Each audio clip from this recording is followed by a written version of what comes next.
Halo, apa kabar semuanya? Kali ini aku akan bahas satu saham yang di-request oleh penonton, yaitu saham BEST dengan nama perusahaan Bekasi Fajar Industrial Estate.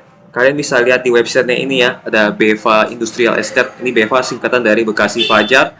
Jadi mereka itu jualan tanah untuk industri, untuk gudang, untuk pabrik dan lain-lain. Kalian cek sendiri di websitenya atau lewat Google.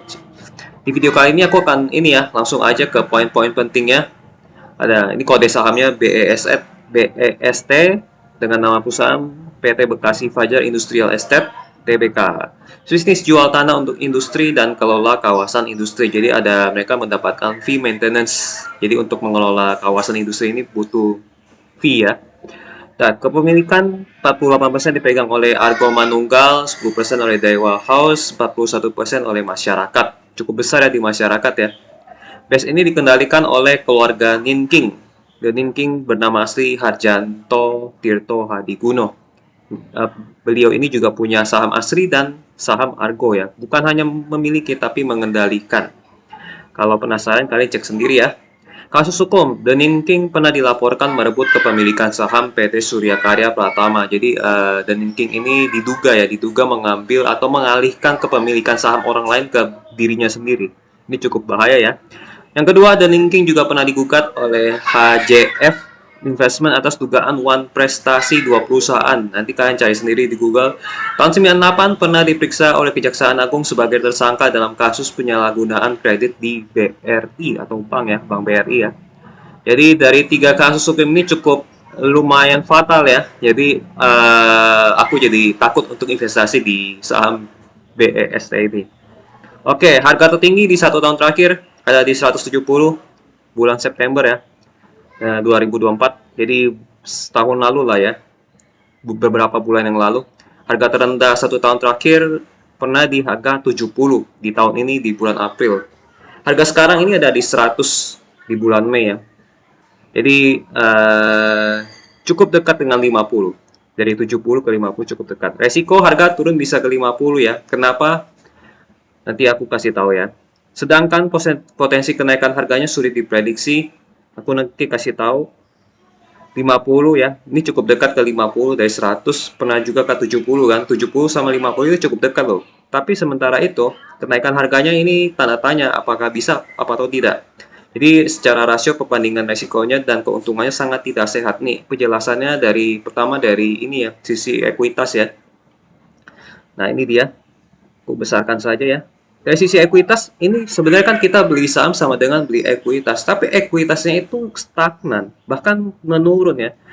Kita kan beli saham sama dengan beli ekuitas, tapi ini malah menurun. Dari 2024 ekuitasnya itu di 4,4 triliun, tiba-tiba jadi turun 4,3 triliun. Berarti mereka mengalami masalah keuangan sebenarnya.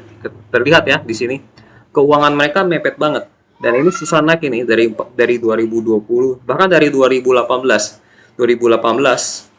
sampai 2019 4 triliun terus ekuitasnya sampai 2005 4 triliun ini sama nggak naik-naik. Jadi kita kalau invest ke sini pasti mengalami kerugian. Jadi tidak lah ya. Jadi harganya pasti susah naik juga. Itu yang nomor paling pertama kenapa harga susah naik dan sulit diprediksi dan mendekati harga 50 ya. Kita lihat secara grafik. Grafik pun juga downtrend. Downtrend keras ini. Ini bukan downtrend yang pelan loh. Ini keras banget ya downtrendnya. Bahkan dari harga tertingginya itu pernah di angka 193 ya. Dan sekarang turun terus sampai pernah menyentuh angka 70. Dan kita lihat grafiknya, ini aku udah gambarin garis trendline ya. Jadi ketika dia menyentuh trendline yang garis yang di atas, ini kan ada garis yang di atas ya. Dia pasti mantul. Ini sudah terbukti ya. Kena garis ke atas, turun lagi. Kena garis atas, dia turun lagi. Ini udah menyentuh, dia turun lagi. Kita lihat lebih detail ya. Nah, hampir menyentuh, dia mulai turun lagi. Pokoknya nanti dia turun, terus dia naik lagi, pasti menyentuh trendline ini, turun lagi. Nah, ini trendline bawahnya ya. Ini garis bawahnya. Kalau dia misalnya harganya ke sini, ke 71 lagi, pasti dia mantul lagi. Jadi secara overall, ini pasti akan turun ke 50. Kemungkinan ya, kemungkinan enggak selalu ke 50. Bisa aja dia sideways kan, habis dia turun ke 80 dia sideways selamanya, kita nggak tahu sampai kapan, sampai kinerjanya benar-benar bagus. Tapi kapan bagusnya? Karena kita lihat ada sejarah aneh-aneh di sini ya. Sejarah aneh-aneh di sini ini aku jadi pesimis bahwa kinerjanya akan bagus. Ini saja sudah terbukti ya dari catatan keuangan nggak pernah bertambah ekuitasnya. Dan berkat 3 kasus besar ini pun juga secara kesimpulan aku jadi takut untuk investasi di sini ya. Dan untuk trading bagaimana? Trading lebih baik hindari saham ini saja lah ya. Kalau misalnya dia turun nih, misalnya turun ke garis trendline ini di harga 71 lah ya, turun lagi misalnya. Belum tentu dia akan mantul, bisa jadi dia tembus ke 50. Karena dia downtrendnya lumayan keras ini. Ya. Oke sih paling gitu aja ya. eh Ya di downtrend keras nih. Bisa turun lagi sampai ke 50 kalau misalnya kita panjangin. Kesimpulan hindari saham ini ya. Cari saham lain aja deh. Cari yang lebih aman-aman, yang tidak ada kasus hukum. Kasus hukum ada mungkin boleh, tapi yang sifatnya tidak merusak apa sih, merusak perusahaan lah ya, gitu. Tidak ada yang aneh-aneh lah ya. Mungkin kasus hukumnya karena customernya nakal atau karyawannya nakal, bukan dari pihak pengendali ini kan pengendalinya yang nakal, bukan karyawannya, bukan customernya yang nakal. Paling gitu aja ya. Hindari saham ini. Kalau mau spekulasi bagaimana, ya itu terserah kalian sih. Tapi ini resikonya lebih tinggi. Kenapa? Aku bilang resikonya ke 50-nya lebih tinggi dari banding potensi keuntungan ya. Keuntungannya sih tidak bisa diprediksi ya. Kecuali digoreng oleh si The King ini ya. Kalau digoreng itu bisa terjadi naik. Tergantung si The Kingnya mau atau tidak ya.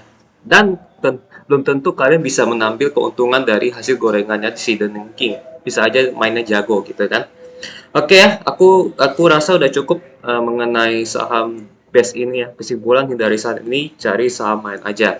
Kalau misalnya ada informasi yang kurang atau salah informasi, kalian boleh tulis aja di kolom komentar. Kalian tambahkan atau kalian koreksi ya apa kesalahannya, dan kalian boleh koreksi. Oke, sampai jumpa di video analisa lainnya. Bye bye.